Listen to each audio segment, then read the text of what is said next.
ॐ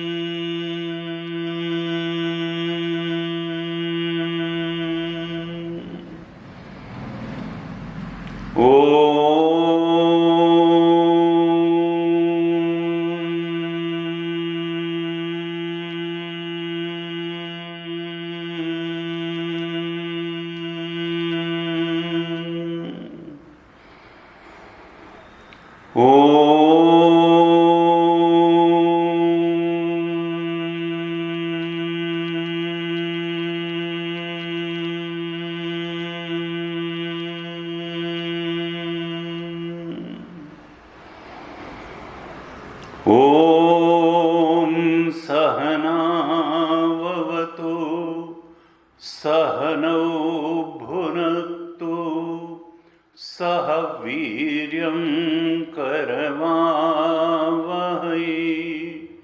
तेजस्विनावधीतमस्तु मा विद्विषावहै।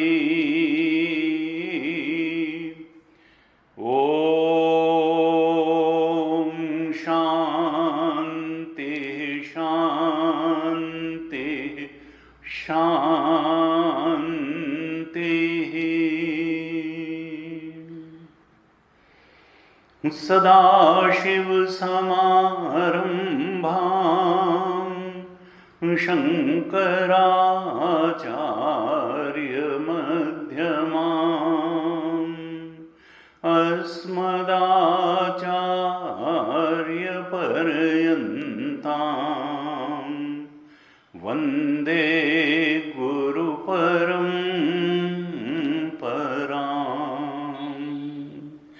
अज्ञानतिमिरान्धस्य ज्ञानाञ्जनशलाकया चक्षुरुन्मीलितं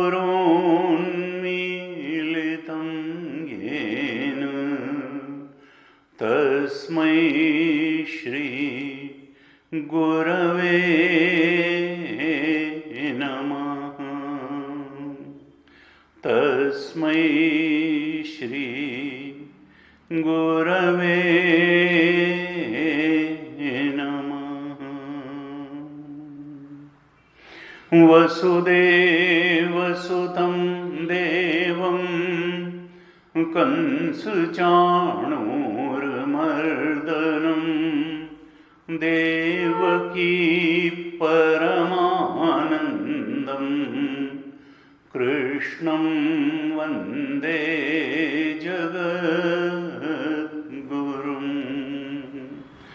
कृष्णं वन्दे जगद्गुरुम्।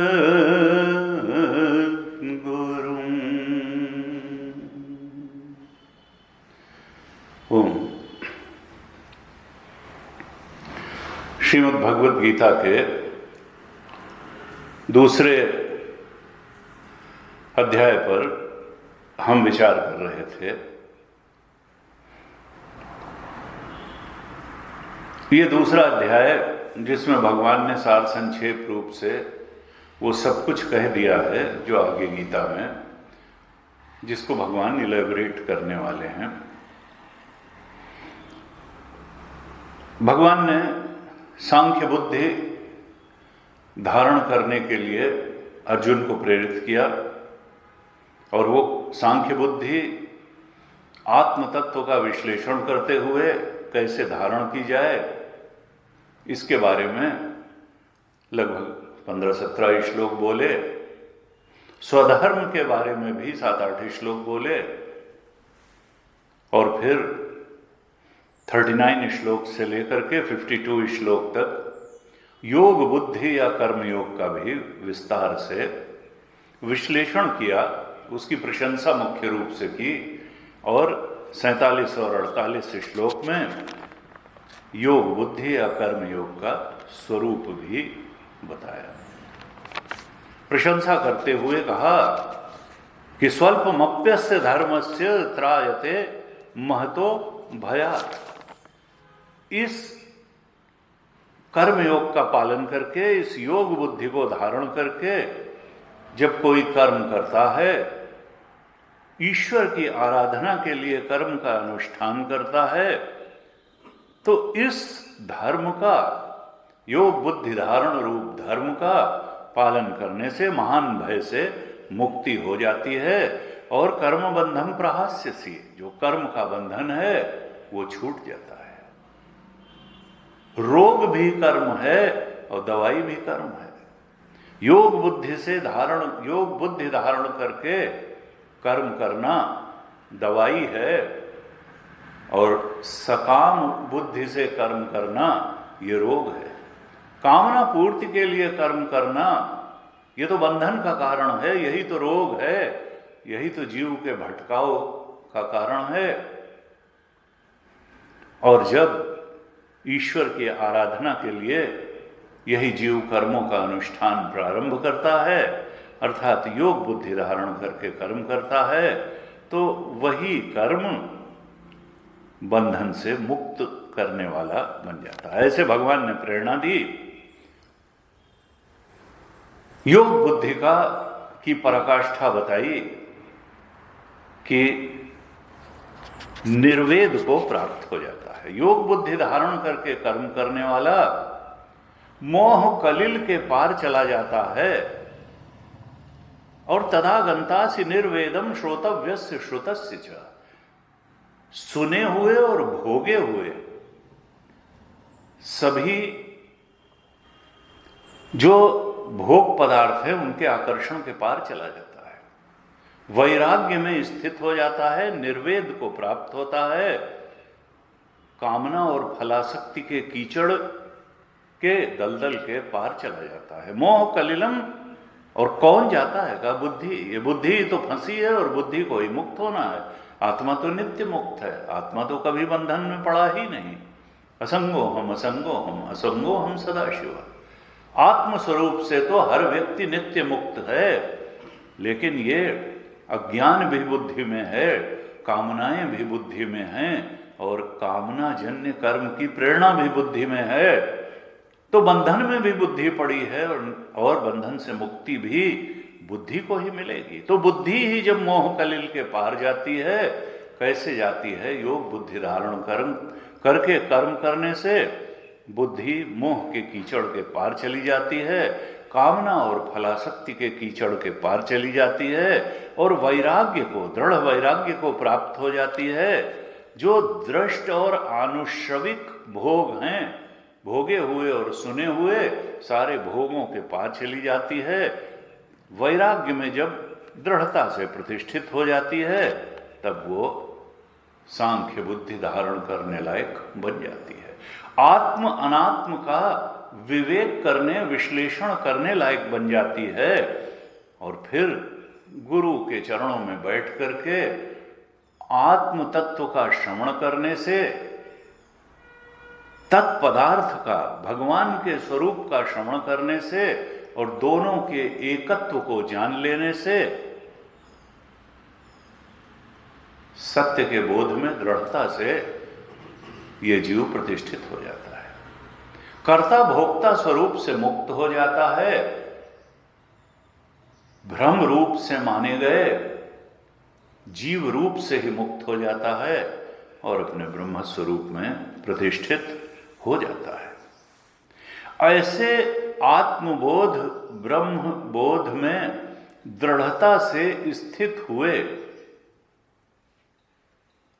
सिद्ध को, अब वो साधक नहीं रहा, सिद्ध हो गया, ऐसे उस सिद्ध को जो सांख्य बुद्धि की भी पराकाष्ठा पर पहुंच गया, समाधाव चला बुद्धि तदा योगम अवाप्स्यसि, जिसने योग के उस परमार्थ स्वरूप को पा लिया, अपने आत्मा को पा लिया, अब माया की आवरण शक्ति उसको परेशान नहीं करती, विक्षेप शक्ति भी उस पर अपना प्रभाव नहीं जमा सकती। वो तो गुणातीत हो गया, वो तो मायातीत हो गया। समाधावचला बुद्धि, आत्मा में ही उसकी बुद्धि अचल रूप से स्थित हो गई। अब माया की आवरण शक्ति उसके सत्य आत्म स्वरूप को उससे छिपा नहीं पाती, ढक नहीं पाती। निर्बल हो गई माया की आवरण शक्ति और निर्बल हो गई माया की विक्षेप शक्ति, जो इस जीव को बताती थी कि जगत सत्य है और मैं ये देह हूं।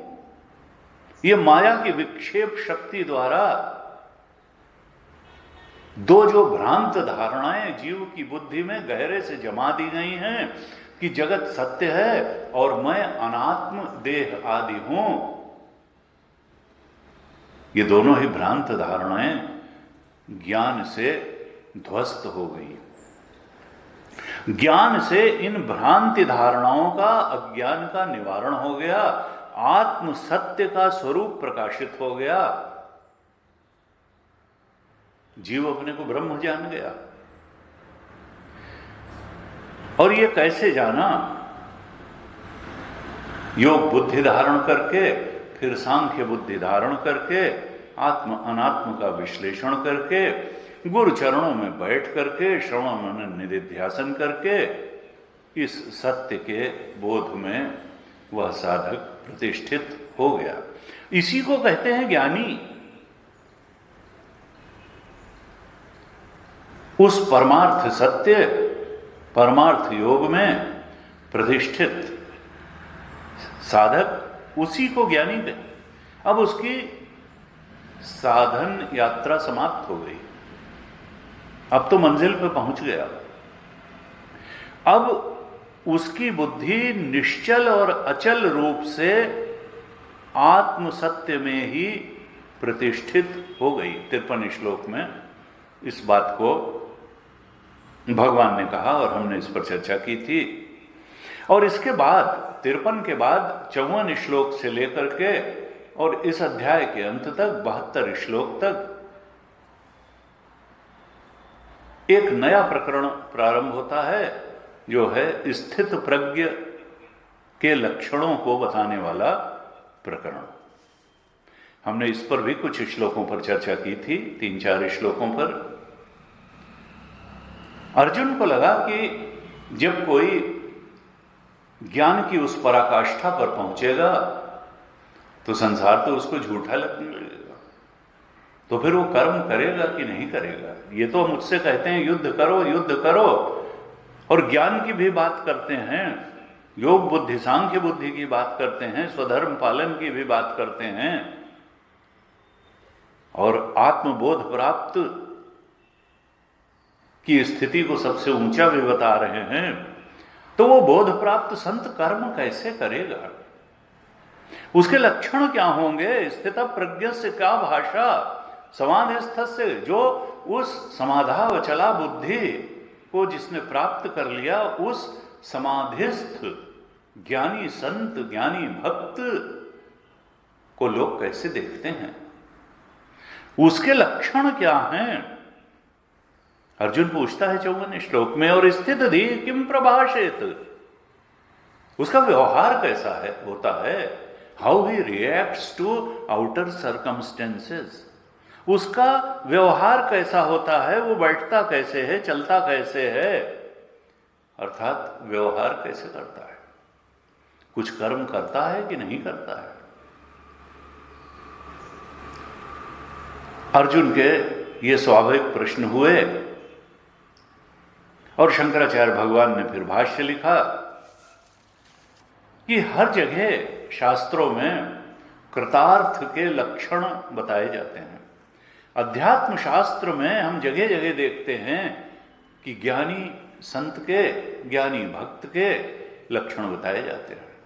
गीता जी में 12वें अध्याय में 13वें श्लोक से लेकर के अंतिम श्लोक तक भगवान ने ये लक्षण बताए, ज्ञानी भक्त के लक्षण बताए। वो क्यों बताए? इसीलिए बताए कि जो ज्ञानी के सहज लक्षण हैं, जो आत्म सत्य में दृढ़ता से स्थित हुए, ज्ञानी के का सहज स्वभाव है, जो उसकी सहज अभिव्यक्ति है, वही साधक के लिए साधना का पथ है। साधक को प्रयास कर करके उन लक्षणों को अपने अंदर लाना है। वो दिनचर्या बना करके हो, संग को ठीक करके हो,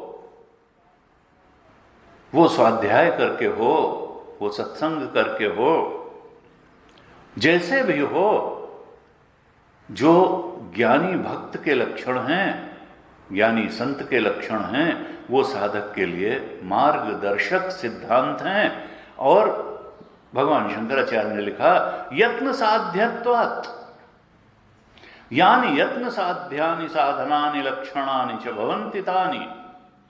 जो ज्ञानी के सहज लक्षण हैं, जो कृतार्थ के सहज लक्षण हैं, वो साधक के लिए यत्न साध्यत्वात्, यत्न पूर्वक साधने के लिए हैं। यही उनका उद्देश्य है।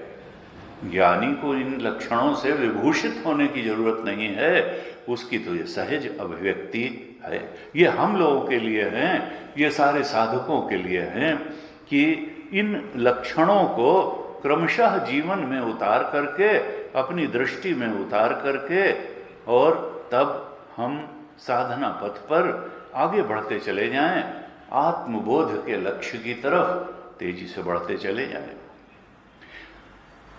उत्तर देना भगवान प्रारंभ करते हैं अर्जुन के प्रश्न का 55 श्लोक से ही।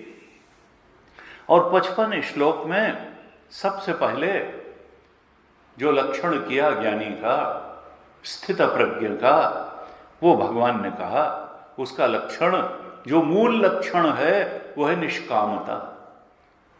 उसमें कामना नहीं होती है। आदमी तो कामनाओं का पुतला है। ये मनुष्य हो, पशु हो, सारे ही क्रीचर्स हो, जितनी भी सृष्टि में चेतन प्राणी हैं, सब कामनाओं की पूर्ति के लिए ही शरीर धारण करते हैं। वासना ही सारे शरीरों को धारण करने के मूल में है, और वासना ही संसार के मूल में है।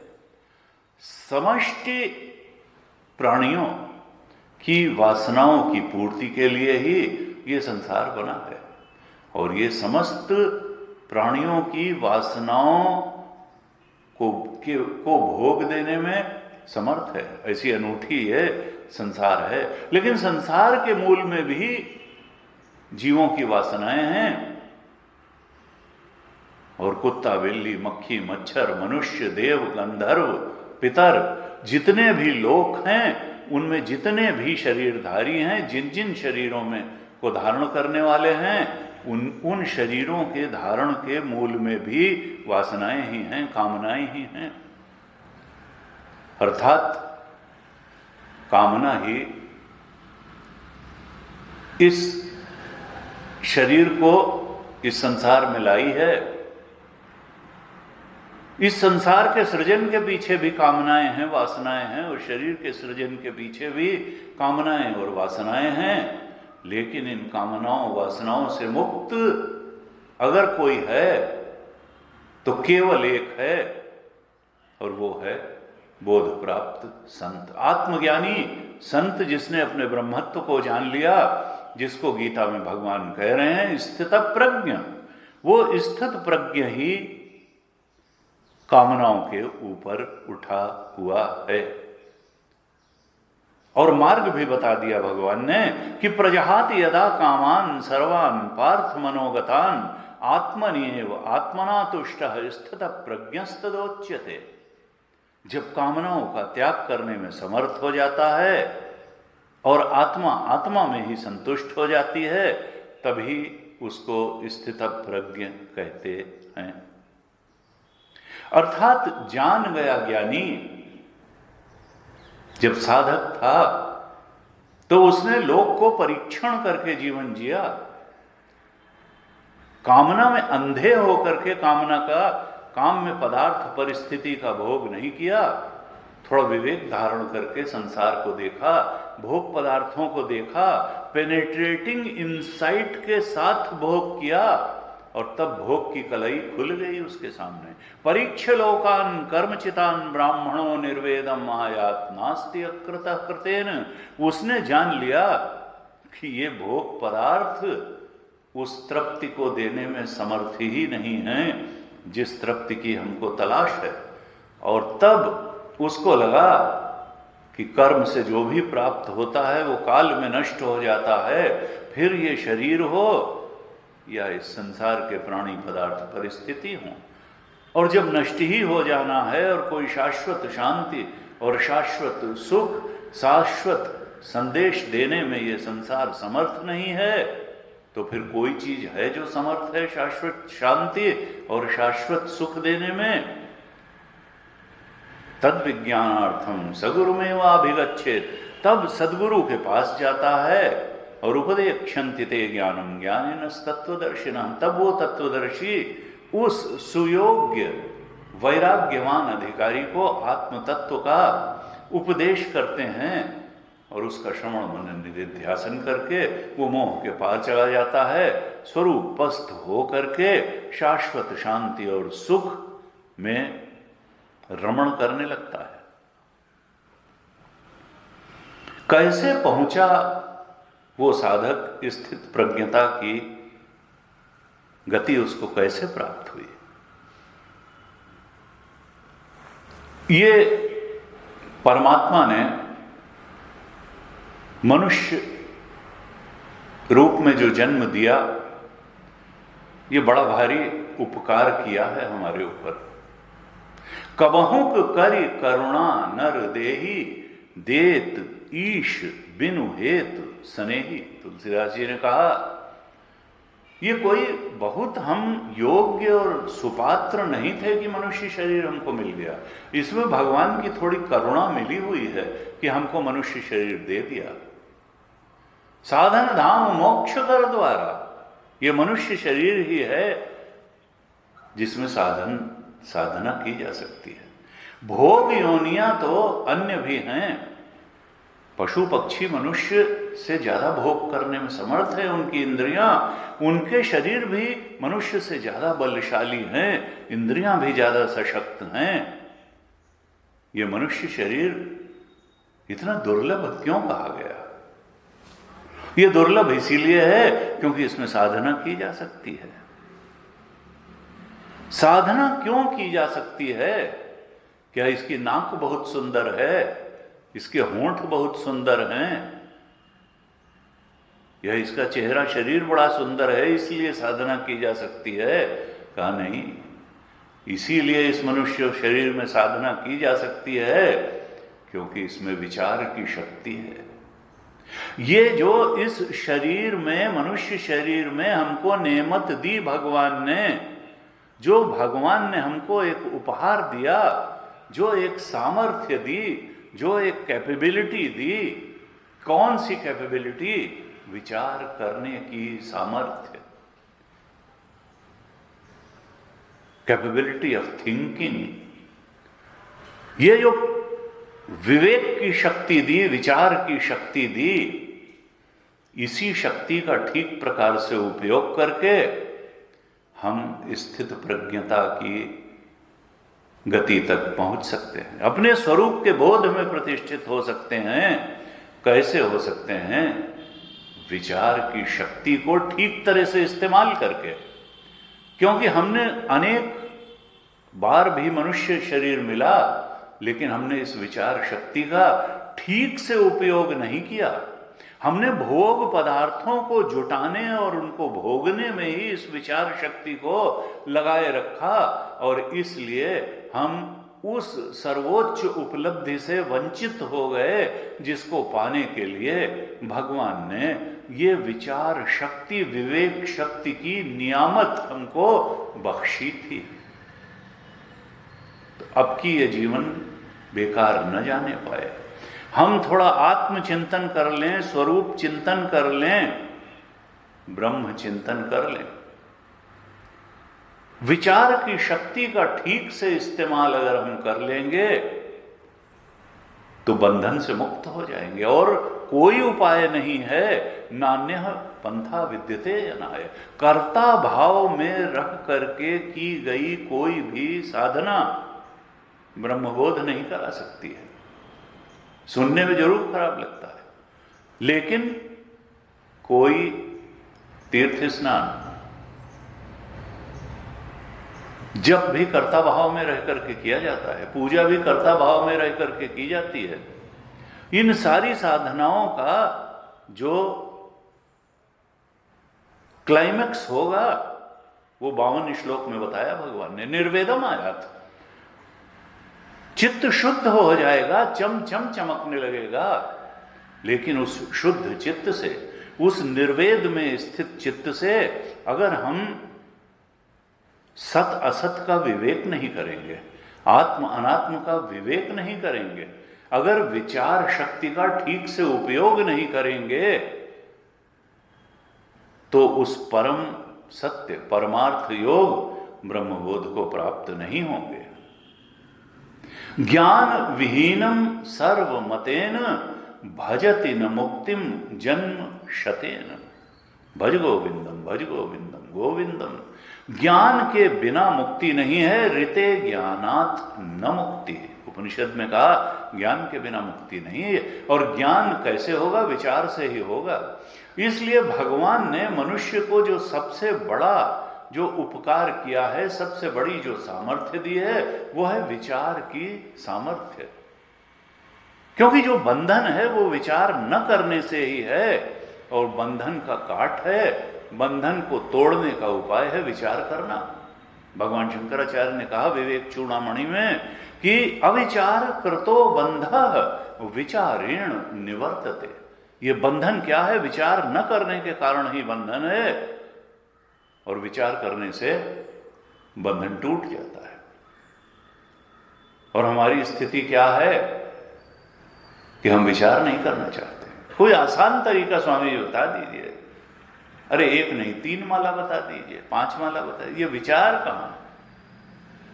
डरता है आदमी विचार करने से, सत्संग करने से डरता है, गीता सुनने से डरता है, और कहता है समझ में नहीं आती बात। कोई सरल तरीका, सरल तरीका नहीं चाहिए, सत्य तरीका चाहिए। जो सरल का प्रेमी होगा वो सत्य से भाग खड़ा होगा। चाहे जितना कठिन हो, हमको तो सत्य चाहिए, ये हमारा दृढ़ निश्चय होना चाहिए। हमको सरल के पलड़े से उठ करके सत्य के पलड़े में छलांग लगा कर बैठ लेना है, हिम्मत करके सत्य में छलांग लगानी है। अगर हम सरल का ही दुराग्रह करके बैठ जाएंगे, तो जैसे हम पिछले अनेक जन्मों में सत्य से वंचित रहे, इस जन्म में भी सत्य से वंचित ही रह जाएंगे। क्योंकि सरल का मतलब है कि झूठ को ही सच बता दो। नहीं, वो कैसे बताए? गीता जिसको सत्य कहेगी वही तो सत्य बताया जाएगा। उपनिषद जिसको सत्य कहते हैं उसी को तो सत्य कहा जाएगा। हम जिसको सत्य मान करके बैठे हुए हैं, वो चाहे शरीर हो या संसार हो, उसको तो सत्य नहीं बताएगा। जो हितैषी होगा वो नहीं बताएगा, और जो कथाकार होगा, जिसको न खुद सत्य मालूम है और न जिसको सत्य बताने में कोई रुचि है, जिसको रुचि केवल मनोरंजन, आध्यात्म को जो मनोरंजन के रूप में ले रहा है और जीवन चलाने के दान दक्षिणा के स्रोत में रूप में ले रहा है, वो तो फिर सरल तरीके बताएगा और खुद भी भटका रहेगा और दूसरों को भी भटकाता ही रहेगा। न खुद पहुंचेगा न दूसरों को पहुंचाएगा। लेकिन गीता तो चाहती है कि पहुंच जाए। गुरु जी कहते थे देखो, ये भ्रम अपने मन से निकाल दो कि ज्ञान नहीं होता है। ये प्रमाण व्यापार है। असल में इसको प्रवचन कहना ठीक नहीं है। प्रवचन कथाकार लोग करते हैं, ये तो प्रमाण व्यापार है। गीता प्रमाण ग्रंथ है, उपनिषद प्रमाण ग्रंथ है, सत्य के बारे में प्रमाण है। ये हमारी बुद्धि नहीं प्रमाण है, ये सत्य के बारे में प्रमाण है। गीता में बोले गए भगवान के वचन परम सत्य के बारे में प्रामाणिक वचन है। उपनिषद में कहे गए वचन परम सत्य आत्म तत्व ब्रह्म तत्व के बारे में प्रामाणिक वचन हैं और उन वचनों पर विचार करते हुए हम भी उस परम सत्य तक पहुंच सकते हैं। गुरुजी कहते थे कि भाई अगर ज्ञान होना ही नहीं है तो ये प्रमाण व्यापार हो क्यों रहा है। ऋषि इतने मूर्ख थोड़े थे कि वो काम करना शुरू करते जो हो ही नहीं सकता है। हम अपनी कमजोरियों को गीता पर लादते हैं, अपनी कमजोरियों को उपनिषद पर लादते हैं और किसी प्रकार से सत्य से भागने की कोशिश करते हैं, लेकिन सत्य से भागा ही नहीं जा सकता है, क्योंकि सत्य तो आनंद है और सत्य तो ज्ञान है, सच्चिदानंद है। तीनों एक ही सत्य के तीन तरह से कहा गया है उसको। हम अगर सत्य से भाग रहे हैं इसका मतलब हम यथार्थ ज्ञान से भाग रहे हैं और यथार्थ आनंद से भाग रहे हैं, और हम ये दुराग्रह कर रहे हैं कि नहीं हम आनंद जगत में ही पा लेंगे, हम आनंद इंद्रियों से ही पा लेंगे, हम ज्ञान जगत का ज्ञान प्राप्त करके ही सर्वोच्च ज्ञान प्राप्त कर लेंगे। जब सर्वोच्च है ही नहीं जगत, सर्वोच्च तो जगत का निर्माता है, सर्वोच्च तो भगवान है, भगवान का ज्ञान ही ज्ञान है, ये तो सब अज्ञान के दायरे में है। और कई बार भ्रमित हो जाता है व्यक्ति। हमारे पास ही लोग आते हैं, अरे साहब देखिए, अरे कितने लर्नेड आदमी हैं, देखिए क्या नॉलेजेबल पर्सन है, और जब गहराई से गीता के परिप्रेक्ष्य में देखिए तो लगता है कि ये न जानने लायक तो हजारों बातें जानते हैं, और जो जानने लायक बात है परमात्मा की उसकी इनको कोई हवा ही नहीं। ये ऐसे नॉलेजेबल पर्सन है कि जानने लायक बात को तो इन्होंने जाना ही नहीं, उसका तो ABCD भी नहीं जानते, और न जानने लायक बातों का पूरा खजाना इनके पास है। जाने क्या क्या जानते हैं, डस्टबिन में फेंक देने लायक बातों को तो बहुत जानते हैं, और हृदय में बैठा लेने लायक बात उधर तो इनका ध्यान ही नहीं गया। ना, ये सब बेकार की बातें हैं, ये कपोल कल्पनाएं हैं। गीता के वचन उनकी दृष्टि में कल्पनाएं हैं, और संसार का कचरा बहुत बड़ा ज्ञान है। गुरु जी कहते थे कि वो ऐसे लोग फिर सत्संग में नहीं आते, आते भी हैं तो सुनते नहीं हैं। क्यों? क्योंकि उनको भय लगता है, सत्य का सामना नहीं कर सकते, और फिर पुनरपि जन्मम पुनरपि मरणम पुनरपि जननी जठरे शयनम, यही गति बनी रहती है। भोग ऐश्वर्य प्रसक्तानाम तया अपहृत चेतसाम व्यवसायत्मिका बुद्धि समाधौ न विधीयते। ऐसे ही लोगों की चर्चा करते हुए भगवान ने 44वें श्लोक में दूसरे अध्याय के कहा था कि ये लोग फिर भोग और ऐश्वर्य को ही जीवन का लक्ष्य मान लेते हैं, और इस आसक्ति के कारण उनकी चेतना मानो विवेक हरण कर लिया जाता है, उनमें निश्चयात्मिका बुद्धि ही नहीं होती, भटकाव बना रहता है। वो तमोगुण और रजोगुण से ही चालित होते रहते हैं। उनके जीवन में सतोगुण भी ठीक से नहीं आ पाता है, और सतोगुण ना आ पाने से सच्चे ज्ञान को भी वो धारण नहीं कर पाते हैं, और सच्ची बात सुनने से उनको कई बार गुस्सा भी आता है। रजोगुण और तमोगुण में ही जो जीवन निकाल देगा, वो बाहर से चाहे जितना ऐश्वर्यशाली हो, उसकी थाली में दुख और विक्षेप ही परोसा जाएगा। गुरु जी कहते थे कि असली आपकी स्थिति वो है जिस स्थिति में आपका चित्त रहता है। आप भले महल जैसे मकान में रहते हो, आपका चित्त कहां है? अगर चित्त रजोगुण में रह रहा है तो फिर रजोगुण का ही परिणाम चित्त भुगतेगा, रजोगुण का ही फल चित्त की थाली में परोसा जाएगा। अगर तमोगुण में कि डोमिनेशन में कोई रह रहा है तो फिर तमोगुण वाले ही कर्म होंगे, और उसी कर्म का फल उसके चित्त की थाली में परोसा जाएगा।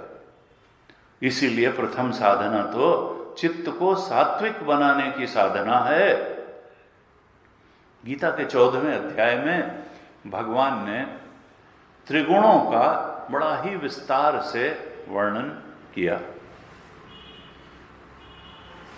हर गुण का चित्त पर अपना प्रभाव होता है, और जब चित्त पर प्रभाव होता है तो फिर कर्मों पर भी प्रभाव होता है। रजोगुण के प्रभाव में जब चित्त आता है तब रजोगुणी कर्म होने लगते हैं। तमोगुण के प्रभाव में चित्त आता है तो तमोगुणी कर्म होने लगते हैं, और सतोगुण के प्रभाव में जब चित्त रहता है तो सात्विक कर्म होने लगते हैं। और उन गुणों को चित्त में आते ही उनका एक निश्चित लक्षण होता है और फल होता है। भगवान ने कहा कि देखो पहचानो, ये दूसरे को पहचानने के लिए नहीं, भगवान ने तीनों गुणों के लक्षण किए और कहा तुम इन लक्षणों से पहचानो कि तुम्हारे अंदर रजोगुण का डोमिनेशन है कि तमोगुण का डोमिनेशन है या सतोगुण का डोमिनेशन है। अगर रजोगुण या तमोगुण का डोमिनेशन है तो तुम प्रयत्न पूर्वक रजोगुण तमोगुण को घटाओ और सतोगुण को डोमिनेट कराओ। सात्विक बनाओ अंतःकरण को, सात्विक बनाओ अपने कर्मों को, सात्विक बनाओ अपने चिंतन को, सात्विक बनाओ अपने संग को, और सात्विक बनाओ अपने अध्ययन को। ऐसा करोगे तो तुम सत्य की ओर बढ़ोगे, आत्मा की ओर बढ़ोगे, स्थित प्रज्ञता की ओर बढ़ोगे। रजोगुण और तमोगुण के डोमिनेशन के रहते स्थित प्रज्ञता की ओर बढ़ना बड़ा कठिन हो जाएगा। 14वें अध्याय के 12वें श्लोक में भगवान ने सावधान किया कि देखो रजोगुण को किन लक्षणों से पहचाना जाएगा। तो 14-12 में भगवान कहते हैं लोभा प्रवृत्ति आरंभा कर्मणाम अशम स्पृहा रजस्येतानि जायन्ते विवृद्धे भरतर्षभ। जब रजोगुण बढ़ता है चित्त में तो लोभ बढ़ता है। व्यक्ति सोचता है देखो तो उनका मकान ऐसा है और हमारा भी थोड़ा बड़ा हो जाए, अच्छा हो जाए, ऐसा हो जाए, गाड़ी ऐसी हो जाए हमारे, बस लोभ, हर चीज का लोभ। भगवान शंकराचार्य ने जो भाष्य लिखा इस श्लोक पर, तो लोभ का अर्थ किया पर द्रव्यादित्सा, दूसरे के धन पर भी निगाह जाती है आदमी की। लोभ का अर्थ क्या है कि दूसरे का पैसा, दूसरे की जेब का पैसा हमारी जेब में कैसे आ जाए। पर द्रव्यादित्सा, लोभ, रजोगुण के बढ़ने से लोभ बढ़ता है और प्रवृत्ति बढ़ती है। व्यक्ति बहुत ज्यादा प्रवृत्ति करने के लिए अंदर से ही प्रेरित होता है। रजोगुण बहुत ज्यादा प्रवृत्ति में लगाता है और आरंभा कर्मणाम, बड़े बड़े प्रोजेक्ट्स को व्यक्ति हाथ में लेता है। कर्मणाम आरंभा, बड़ी बड़ी बातों, कर्मों का आरंभ करता है। सांसारिक उपलब्धियों के लिए बहुत सारी चेष्टाएं करना प्रारंभ करता है। और अशमः, फिर उससे अगर वैराग्य की बात की जाए तो उसकी समझ में ही नहीं आएगी। ये वैराग्य कहाँ से ले आए, हम तो इतना काम करने, हमको I have to achieve so many things, और आप वैराग्य की बात कर रहे हो। आप योग बुद्धि धारण करके कह रहे हो निर्वेदम आयात, यहाँ इतने काम पड़े हुए हैं। कहा ये सब रजोगुण के लक्षण हैं। ये थाली में क्या परोसेंगे, रजोगुण का फल। रजसस्तु फलम दुखम, 16वें श्लोक में इसी अध्याय के भगवान ने बताया कि रजोगुण के प्रभाव में किए हुए कर्मों का फल दुख होता है। बाहर से हो सकता है बहुत बड़ा महल जैसा मकान हो, बड़ी गाड़ी हो, सब हो, लेकिन रजोगुण के प्रभाव में किए हुए कर्मों का रजसस्तु फलम दुखम, दुख ही होगा। वो सिकंदर आजम हो या नेपोलियन बोनापार्ट हो, वो हो सकता है विश्व विजेता जाएं, उसकी बात सोचें और काफ़ी कुछ सफल भी हो जाएं, लेकिन उनकी अंतःकरण की थाली में जो चीज़ परोसी जाएगी वो दुख होगा, क्योंकि रजसस्तु फलम दुखम, रजोगुण के प्रभाव में हुए कर्मों का फल दुख रूप ही होता है। ये गीता में भगवान के वचन हैं। ये चाय की दुकान पर बैठे हुए डिस्कशन से निकली हुई बातें नहीं हैं। ये सर्वज्ञ परमात्मा का वचन है कि रजोगुण के प्रभाव में जो कर्म किए जाते हैं उनका फल दुख होता है, और जब दुख होता है तब फिर व्यक्ति कहता है परमात्मा रूठ गया, और खुद ही उसको सृजित करता है। भगवान के दिखाए रास्ते पर नहीं चलता, रजोगुण को दबा करके सात्विक बनने का प्रयास नहीं करता, और दुख आने पर कहता है कि हमने तो किसी का जो है कोई कुछ बुरा किया ही नहीं। अरे तुमने तो अपना ही बुरा किया, क्योंकि जो विवेक शक्ति दी थी भगवान ने, जो विचार शक्ति दी थी, उसका ठीक से इस्तेमाल ही नहीं किया। तुमने गीता को ठीक से समझा नहीं, तुमने जीवन को ठीक से समझा नहीं, गीता के अनुसार दिनचर्या बनाई नहीं, गीता के अनुसार दृष्टि बनाई नहीं, तो तुमने दूसरे का बुरा किया हो न किया हो, अपना बुरा जरूर किया। तुमने इस शरीर को साधन धाम मोक्ष कर द्वारा नहीं समझा। तो भगवान रजोगुण के प्रभाव वाले व्यक्ति के लक्षण बताते हुए कहते हैं 12वें श्लोक में 14वें अध्याय के कि लोभा प्रवृत्ति आरंभा कर्मणाम अशमा स्पृहा। लोभी हो जाता है, बहुत ज्यादा प्रवृत्ति करता है, बड़े बड़े कर्म करने की बात सोचता भी है और करता भी है, संसार से उपरामता नहीं रह जाती, मन का संयम नहीं रह जाता, अशमा हो जाता है, और स्पृहा विषयों की तृष्णा बढ़ती चली जाती है, लालसा बढ़ती चली जाती है। He is longing for so many things। बहुत ज्यादा स्पृहा होती है। शंकराचार्य भगवान ने लिखा सर्व सामान्य वस्तु विषया तृष्णा, संसार की अनेक अनेक चीजों के बारे में वो तृष्णा से भरा रहता है। आशा तृष्णा नाम हुई मरमर गए शरीर। तृष्णा मिटती नहीं है, शरीर मिट जाता है।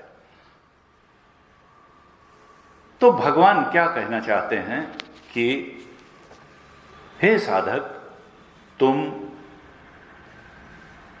विचार शक्ति का प्रयोग करो, भगवान की इस नियामत को ठीक प्रकार से इस्तेमाल करो।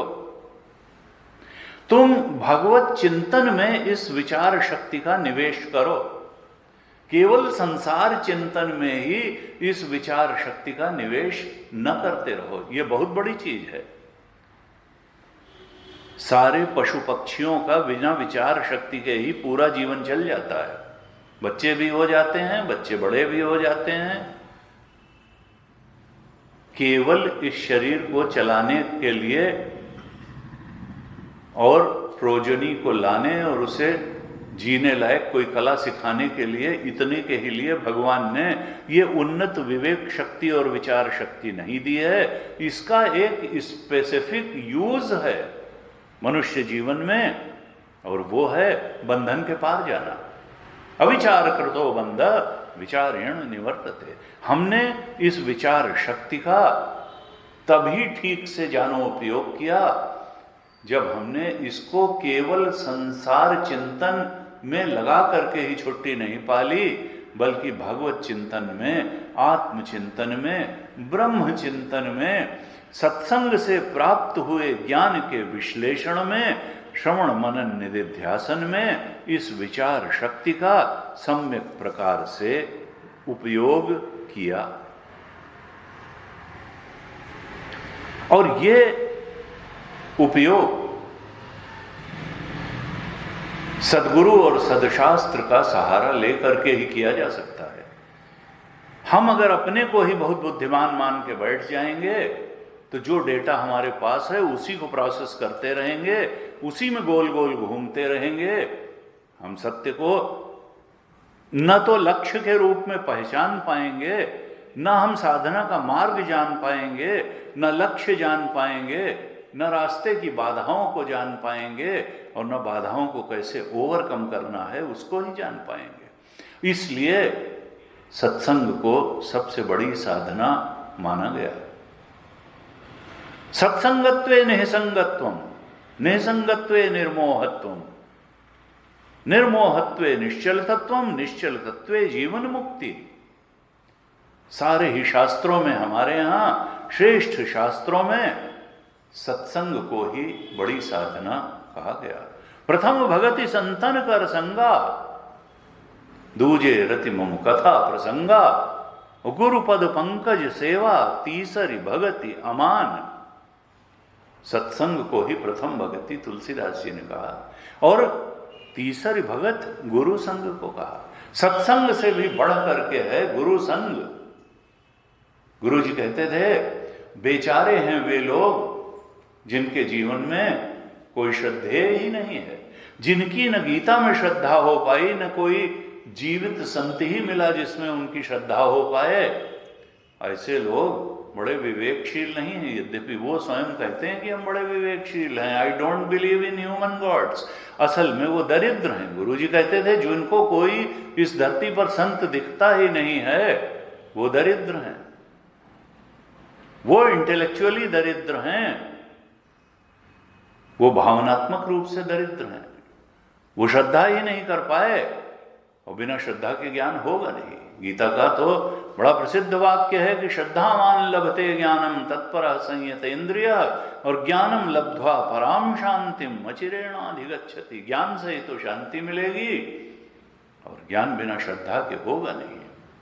इसलिए श्रद्धा वित्तो भूत्वा, उपनिषद ने कहा श्रद्धा रूपी धन से धनी हो।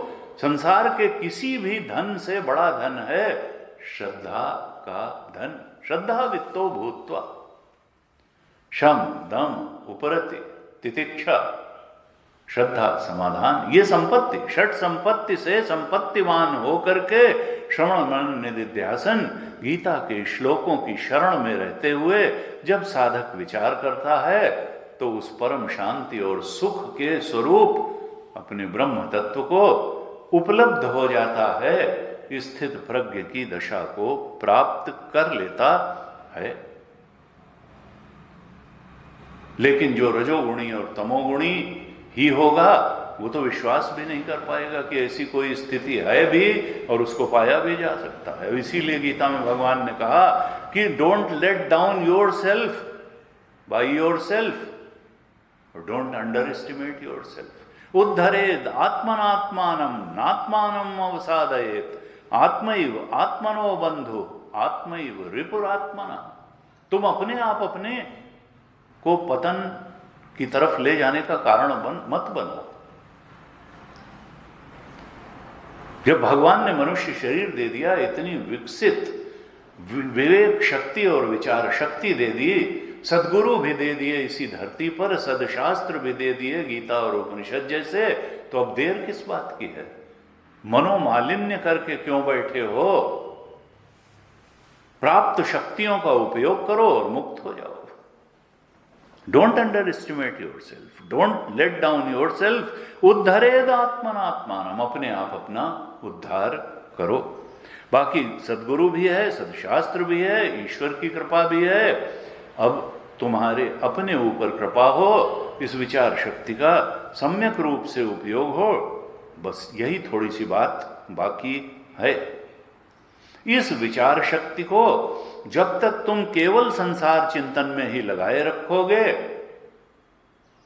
तब तक उस सर्वोच्च की उपलब्धि होगी नहीं। उसके लिए शास्त्र चिंतन, भगवत चिंतन, गुरु के वाक्यों का चिंतन, वेदांत वाक्यों का चिंतन, गीता के उपदेशों का चिंतन बहुत आवश्यक है।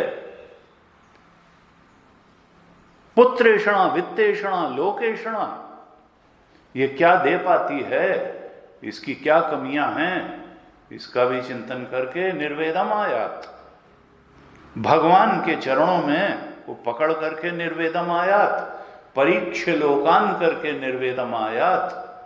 और फिर गुरु की चरण शरण पकड़ करके उस परम सत्य के बोध में स्थित हो जाना। तो गीता का संदेश क्या है? गुरु जी कहते थे देखो, सारे श्लोकों का अर्थ भी समझ में आना चाहिए, सारे अध्यायों का अर्थ भी समझ में आना चाहिए, जो जो प्रकरण भगवान ने विभिन्न अध्यायों में उठाए हैं उनका अर्थ समझ में आना चाहिए, और पूरी गीता का जो सार तत्व है, निचोड़ है, जो गीता की दृष्टि है, वो भी समझ में आ जानी चाहिए। तो गीता की मूल दृष्टि क्या है, मूल संदेश क्या है? कि देखो, भगवान आह्वान करते हैं साधक का कि हे साधक, तुम कर्माश्रय में रह करके जीवन मत जियो। तुम समझते हो कि कर्म बहुत बड़ी चीज है, और बड़ी चीज है भी, लेकिन कर्म से बहुत ज्यादा बड़ी चीज है कर्मयोग। ये कर्म तो रजोगुण की अभिव्यक्ति है। अगर तुमने वासना पूर्ति के लिए ही कर्म, इच्छा पूर्ति के लिए ही कर्म करते रहे तो फंसते चले जाओगे, मुक्ति की तरफ नहीं बढ़ोगे। कर्माश्रय से बाहर निकलो। तो फिर किसका आश्रय लें? उनको तो कर्म का ही आश्रय समझ में आता है, क्योंकि कर्म से नौकरी करते हैं, बिजनेस करते हैं, उससे पैसे मिलते हैं, पैसे से घर भी चलता है, शरीर भी चलता है, समाज में इज्जत भी मिलती है। गीता क्या कहती है? तुम कर्माश्रय से ऊपर उठो। ये जो कर्म को का आलंबन, कर्म का आश्रय, कर्म के आधार को बहुत बड़ी बात मान करके बैठे हो, उसकी जगह भगवान का आश्रय लेकर के जीवन जीना शुरू करो। कर्माश्रय का नहीं, संसाराश्रय का नहीं, भगवद आश्रय का जीवन जियो। ईश्वर की आराधना के लिए कर्म करो, कामना पूर्ति के लिए नहीं। कर्माश्रय और संसार आश्रय, ये वासना और इच्छा जन्य कर्म और संसार के, कर्म की शरण और संसार की शरण में रहने के बजाय भगवान की शरण में रहते हुए ईश्वरार्पण, ईश्वर की आराधना की बुद्धि से कर्म भी करो, भजन भी करो, चिंतन भी करो। जो भी कुछ करोगे वो भक्ति बन जाएगा, वो तुम्हारे अंतःकरण की शुद्धि का साधन बन जाएगा। भगवदाश्रय में रहते हुए जो भी करोगे वो मुक्ति की मार्ग को प्रशस्त करने वाला बन जाएगा। वो योग बुद्धि और सांख्य बुद्धि को धारण कराने वाला बन जाएगा। तो गीता जी का मूल संदेश क्या है? कि भगवदाश्रय में रहते हुए जीवन जीना सीख लो। साधक, थोड़ा विश्वास करो, भरोसा, भक्ति। गुरु जी कहते थे भरोसा बहुत जरूरी है। जब भरोसा भक्ति होती है, और वो धीरे धीरे ही होती है, वैधि भक्ति से प्रारंभ होता है। विधान की भक्ति एक नियम बना लो कि रोज सुबह 7 बजे से 7:30 बजे तक हमको इस विधान के अनुसार पूजा करनी है, ध्यान करना है, जप करना है, उपासना करनी है। ये वैधि भक्ति है। क्रिया से भावना परिष्कृत होगी। उच्च क्रिया का आलंबन लेने से उच्च भाव अंदर प्रकट होंगे। चित्त थोड़ी देर के लिए शांत होगा, एकाग्र होगा, भगवत भाव से भर जाएगा। वैधि भक्ति का अपना महत्व है, लेकिन वैधि भक्ति प्रेमा भक्ति तक ऊपर उठनी चाहिए, जो गोपियों की भक्ति थी। गोपियां कृष्ण से लड़ती थी। उद्धव आए, उन्होंने कहा हम बात नहीं करेंगे, बात नहीं करेंगे। तुम उस कपटी के दूत बन करके आए हो, तुम भी निश्चित रूप से कपट की बातें करोगे। जैसे वो कपट करके चला गया, ऐसे ही तुम भी जो है मीठी मीठी बात करके जाओगे, हमको कुछ नहीं सुनना है। ऐसे करपात्री महाराज कहते थे इसको प्रणय कोप। प्रणय कोप, प्रेम तो कृष्ण को बहुत करती हैं, लेकिन फिर गुस्सा भी कर रही हैं। ये कोई झगड़ा नहीं, शत्रुता नहीं, ये प्रणय में किया गया कोप, क्योंकि वो तो कृष्ण की ही है। उनका सोना जागना, उठना बैठना, हर क्रीड़ा उनकी, हर विचार कृष्णमय है। ऐसी वो प्रेमा भक्ति जो गोपियों की है, वैधी भक्ति से उठ करके हमको प्रेमा भक्ति तक पहुंचना है, और तब सारे कर्म भगवद आश्रय में रह के ही होंगे, कृष्ण आश्रय में रह करके होंगे, गीता की दृष्टि का आश्रय लेकर के होंगे, कामनाओं की दृष्टि का आश्रय लेकर के कर्म नहीं होंगे। भगवत दृष्टि, गीता की दृष्टि का आश्रय लेकर के जीवन जिया जाएगा, कर्म होंगे, और बस यही तो मुक्ति का रास्ता है, यही तो स्थित प्रज्ञता का रास्ता है। जब हम गीता चिंतन रूप विचार की रगड़ बुद्धि पर देंगे तो हमारी जीवन दृष्टि बदलेगी, हमारी धारणाएं बदलेंगी, और बदलते बदलते कहां तक बदलेंगी कि आत्म अज्ञान का नाश हो जाएगा। ये ईशावास्य उपनिषद के प्रथम श्लोक के ही भाष्य में भगवान शंकराचार्य ने लिखा, देखो आत्मा तुम्हारी आज भी सच्चिदानंद स्वरूप है, निर्मल है, परम सुख, परम शांति, सर्वज्ञ है, परम सत्य है। एग्जिस्टेंस, कॉन्शियसनेस, ब्लिस, उसका अस्तित्व तो नष्ट होने वाला नहीं है, वो एग्जिस्टेंस इटसेल्फ है, वो कॉन्शियसनेस इटसेल्फ है, वो नॉलेज इटसेल्फ है, वो कभी अज्ञानी हुआ ही नहीं, और वो ब्लिस इटसेल्फ है, वो आनंदमय है, वो आनंद स्वरूप है। ऐसा वो ब्रह्म स्वरूप, भगवत स्वरूप, सच्चिदानंद स्वरूप तुम्हारा आत्मा, वो कहीं गया नहीं है। कृष्ण कहीं गए नहीं हैं, केवल अहंकार के कारण, ये वासनाजन्य अहंकार के कारण वो छुप गए हैं, गए नहीं हैं। वो तो सत्य हैं, वो कहां जाएंगे।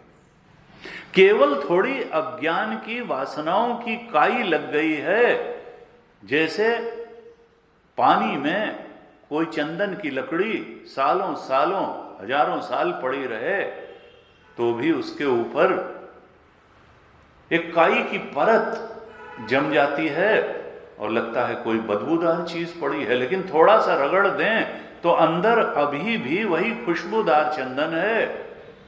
ये हमारे चित्त की ऐसी ही दशा हो गई है, वासना की काई लगी हुई है, लेकिन अंदर आत्मा अभी भी खुशबूदार चंदन है, अभी भी सच्चिदानंद स्वरूप है। विचार की रगड़ अगर दे दें तो वासना की काई छंट जाएगी, हट जाएगी। वो जो फंगस है बदबू करने वाला, जो हमें दुख देता है, हमें प्रताड़ित करता है, हमें भटकाता है, हमें विक्षेपग्रस्त रखता है, हमें डराता है, हमें भयभीत करता है, वो जो फंगस है वासनाओं का, वो विचार की रगड़ देने से वो हट जाएगा, और अंदर से आत्मा की जो असंगता है, आत्मा की जो मधुरता है, आत्मा का जो ज्ञान है, वो अपने को प्रकट कर देगा। और तब योग रतो वा, भोग रतो वा, संग रतो वा, संग विहीनम यस्य ब्रह्मणि रमते चित्त नंदति नंदति नंदत्येव। फिर तो जहां भी जाएं वहीं सुख है। सदा दिवाली, केवल एक दिन पटाखे खुशी के नहीं छूटेंगे, 24 घंटे और 12 महीने सदा दिवाली रहेगी। किसके लिए? स्थित प्रज्ञ के लिए। तो 55 श्लोक में भगवान ने स्थित प्रज्ञ का लक्षण किया, और मूल लक्षण क्या किया कि प्रजहाति यदा कामान।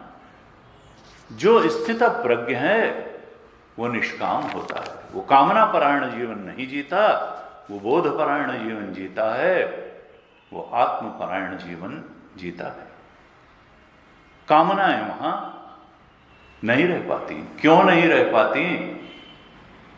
क्योंकि कामनाओं को खड़ी होने के लिए अहंकार चाहिए। अहंकार का मतलब कर्ता भोक्ता। हम अपने स्वरूप को जानते नहीं, एक अखंड सर्वव्यापक चेतन स्वरूप को जानते नहीं।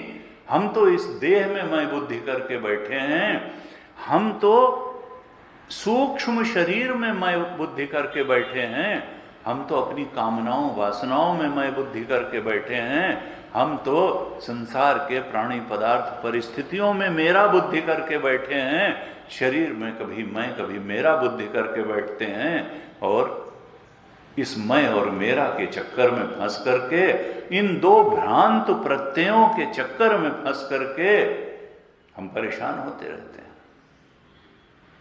तो भगवान कहते हैं कि देखो, ये जो भ्रांत धारणाएं तुम्हारी हैं, ये साधना से ही जाएंगी, ये काल में नहीं जाएंगी कि हम सोचेंगे कि भाई बुढ़ापा आएगा तो हम बस सर्वज्ञ हो जाएंगे। नहीं नहीं, आयु वृद्ध नहीं, ज्ञान वृद्ध होना है। जन कितने शरीरों में हम रह चुके, लेकिन अज्ञान नष्ट नहीं हुआ। बिना साधना के अज्ञान नष्ट नहीं होगा, बिना विचार के अज्ञान नष्ट नहीं होगा, बिना गीता की शरण लिए अज्ञान नष्ट नहीं होगा। और इसी अज्ञान के नष्ट होने का मार्ग दिखाने के लिए ये स्थित प्रज्ञ के लक्षण भगवान बता रहे हैं। पहला लक्षण क्या बताया? निष्कामता। कि देखो, कामना को कम करो, कम करते करते एक दिन समाप्त करने की भी स्थिति बन सकती है, तब स्थित प्रज्ञ हो जाओगे। तो पहली बात बताई कि कामनाओं के पीछे भागते हुए जीवन मत जियो, निष्कामता का जीवन जियो। और कहा 56 श्लोक में कहा, देखो मन की स्थिरता बनाओ, समता बनाओ। स्थित धी मुनिरुच्यते। तुम अपनी बुद्धि में समता बनाए रखो। थोड़ी थोड़ी बात में ऊपर नीचे मत हो। थोड़ी सी विपरीत परिस्थिति आ गई, दुखी हो गए, थोड़ी सी अनुकूल परिस्थिति आ गई तो सुखी हो गए। कहा नहीं, समता का जीवन जियो। कामना 55 में बताया कि कामना त्याग का जीवन जियो, क्योंकि कामना त्याग का जीवन ही आत्मबोध की तरफ बढ़ाएगा। और 56 श्लोक में बताया 56 में कि समता का जीवन जियो, मन की स्थिरता का जीवन जियो, क्योंकि स्थित धी मुनिरुच्यते। स्थित प्रज्ञ वही है जो दुखेषु अनुद्विग्न मना, जो दुख में उद्विग्न नहीं होता, और सुखेषु विगतस्पृह, जिसको सुख की बहुत लालसा नहीं है, सुख को पकड़ के बैठना नहीं चाहता और दुख से बहुत विचलित नहीं होता। अर्थात अनुकूल और प्रतिकूल परिस्थितियों में समता बनाए रखता है। थोड़ी बहुत लहर उठी, जैसे तालाब में किसी ने पत्थर फेंका तो थोड़ी लहर उठी, लेकिन फिर शांत हो गया, क्योंकि अभी साधक है। स्थित प्रज्ञ तो बिल्कुल ही शांत रहता है, लेकिन साधक को भी विपरीत परिस्थितियों में, अनुकूल प्रतिकूल परिस्थितियों में सामंजस्य बैठाने, समता से रहने का पूरा प्रयास करना चाहिए। स्थित प्रज्ञ तो वीतराग भय क्रोधा है। उसके जीवन से राग चला गया, भय चला गया और क्रोध भी चला गया, क्योंकि वो तो जान गया कि संसार मिथ्या है, यहां किसी चीज से प्रभावित होने की जरूरत नहीं है। उसके तो ज्ञान से उसकी दृष्टि इतनी पक गई, इतनी परिपक्व हो गई, वो दृष्टि इतनी सध गई कि चीजें सच्ची दिखाई दें तब तो महत्वपूर्ण दिखाई दें, और तब तो सुखद, उसको न लगता है यहाँ सुख है न दुख है, ये क्यों परेशान है लोग। लेकिन वो सिद्ध की स्थिति है, स्थित प्रज्ञ की स्थिति है। साधक के लिए करने की बात क्या है कि वो राग से थोड़ा ऊपर उठे, भय से थोड़ा ऊपर उठे, क्रोध से भी थोड़ा ऊपर उठे। और भय और क्रोध का निमित्त राग ही होता है। अगर हमारा कोई रागास्पद है तो निश्चित रूप से हमको भय होगा कि कहीं ये बिछड़ न जाए, और अगर जो बिछड़ने के लिए कारण बनेगा उस पर क्रोध भी आएगा। यानी राग और द्वेष ये तो पंच क्लेश हैं। योग दर्शन में कहा अविद्या, अस्मिता, राग, द्वेष, अभिनिवेश, पंच क्लेश। इनके मूल में माता जी कौन है? अविद्या, अज्ञान। आत्मा के अज्ञान के कारण ही फिर अहम भाव होता है। ये मेरा विचार है, ये मेरी प्लानिंग है, ये मेरे अचीवमेंट्स हैं। अहंकार, अस्मिता, अविद्या, अस्मिता, राग, द्वेष, फिर अपनों से राग और दूसरों से द्वेष, अपने सुख से राग और सुख में बाधा डालने वाले से द्वेष। वीत राग कहा, लेकिन ज्ञानी वीत राग भय क्रोध स्थित धी। तो 55 श्लोक में निष्कामता बताई, 56 श्लोक में मन की स्थिरता बताई। कहा हे साधक, तो मन को स्थिर रखो और समता का जीवन जियो। 57 श्लोक में भगवान कहते हैं यह सर्वत्र अनभिस्नेह तत्तत् प्राप्य शुभाशुभम नाभिनंदति न द्वेष्टि तस्य प्रज्ञा प्रतिष्ठिता। 57 श्लोक में भगवान अनासक्ति की बात बता रहे हैं कि देखो, ज्ञानी में अनासक्ति स्वाभाविक होती है और साधक को ये अनासक्ति अपने जीवन में प्रयास पूर्वक लानी है। भगवान क्या कहते हैं कि ज्ञानी जो है, जो स्थित प्रज्ञ है, वो कहीं भी बहुत जुड़ाव, चिपकाव, स्नेह, अति स्नेह का अनुभव नहीं करता। यह सर्वत्र अनभिस्नेह, स्नेह का उल्टा अभिस्नेह, यानी बहुत ज्यादा चिपकता नहीं, बहुत ज्यादा किसी प्राणी पदार्थ स्थिति के मोह में नहीं पड़ता। वो अति स्नेह से सदा ही रहित होता है। सर्वत्र अनभिस्नेह, हमेशा वो ये नहीं कि बहुत ज्यादा किसी चीज के चक्कर में नहीं पड़ता। यह सर्वत्र अनभिस्नेह तत्तत् प्राप्य शुभाशुभम, शुभ हो या अशुभ हो, अनुकूल चीजें हो या प्रतिकूल बातें हों, किसी से लिप्त नहीं होता। शुभ और अशुभ, क्योंकि प्राणी पदार्थ परिस्थिति अनुकूल और प्रतिकूल तो आते ही रहेंगे, सबके जीवन में आते रहेंगे। लेकिन अनुकूल को प्राप्त करके, शुभ को प्राप्त करके नाभिनंदति, वो कोई बहुत प्रसन्न नहीं हो जाता है। और अशुभ को प्राप्त करके, प्रतिकूल को प्राप्त करके न द्वेष्टि, उससे द्वेष भी नहीं करता। तस्य प्रज्ञा प्रतिष्ठिता, वो जानता है कि प्रारब्ध के अनुसार चीजें जीवन में आती हैं और चली भी जाती हैं। तो प्राणी हमारे जीवन में आएंगे, परिस्थितियां आएंगी, पदार्थ आएंगे, और वो अनुकूल और प्रतिकूल भी होंगे, लेकिन वो किसी के अत्यंत संग में नहीं पड़ता है। तो ज्ञानी के अनासक्ति का वर्णन करते हुए भगवान यहां साधक के लिए उपदेश कर रहे हैं। यह पलायन का उपदेश नहीं है। कई लोग सोचते हैं कि यह पलायनवाद है। भाई नहीं नहीं, एंजॉय करो भाई, दुख में दुखी और सुख में सुखी हो, यही तो जीवन है। नहीं, भगवान कहते नहीं, ये नहीं जीवन है। अनासक्ति का जीवन ही जीवन है, समता का जीवन ही जीवन है। तुम अनासक्ति का व्यवहार करो, समता का व्यवहार करो। क्यों? क्योंकि आसक्ति परवशता है। आसक्त का जीवन परवशता का जीवन है। हम जब कहते हैं कि हम तुम्हारे बिना नहीं रह सकते, इसका मतलब क्या है कि हम परवशता का जीवन जी रहे हैं। और ज्ञानी क्या है? ज्ञानी समभाव में स्थित है। वो हर्ष और विषाद के ऊपर उठ गया है, वो द्वंद्वों से मुक्त हो गया है, वो जीवन की जो ऊंची नीची परिस्थितियां हैं उनमें भी पूरे वैराग्य से रहता है। राग और आसक्ति से, संग और आसक्ति से स्थित प्रज्ञ ऊपर उठ गया है, वो मन के संतुलन को खोता नहीं है। और जब ऐसा जीवन जीता है तभी उसे दिव्य लक्ष्य की प्राप्ति हो जाती है।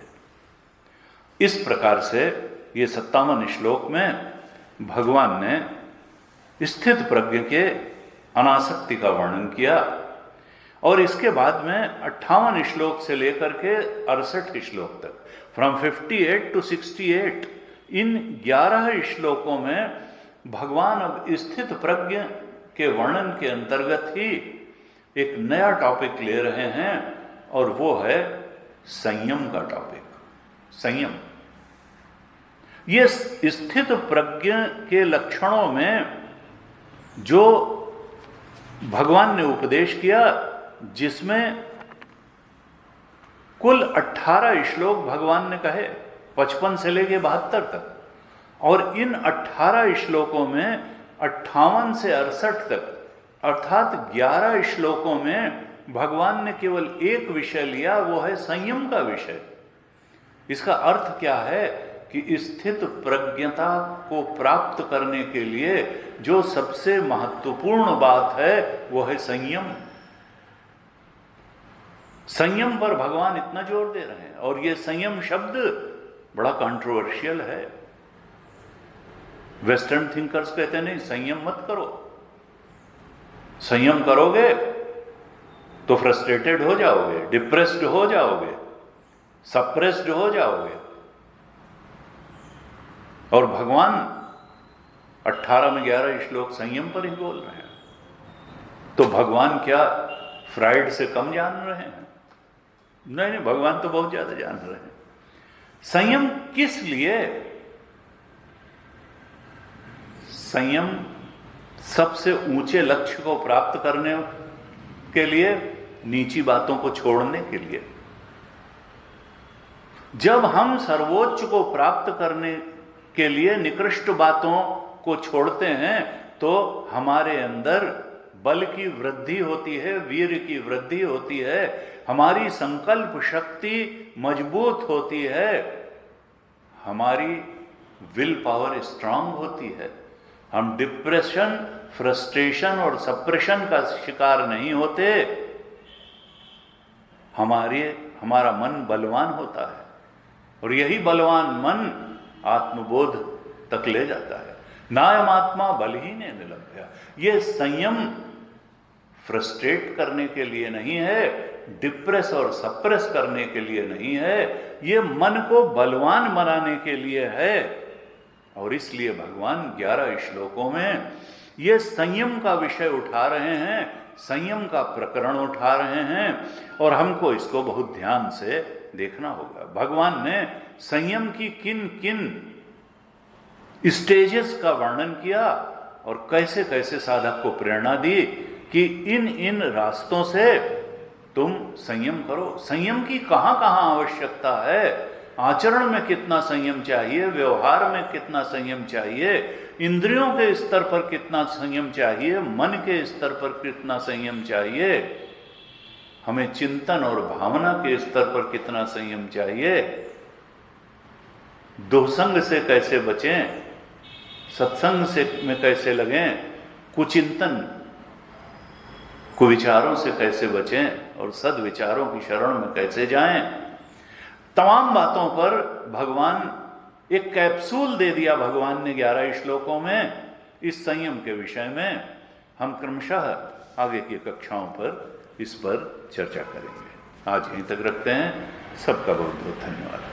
ओम पूर्णमदः पूर्णमिदं पूर्णात् पूर्णमुदच्यते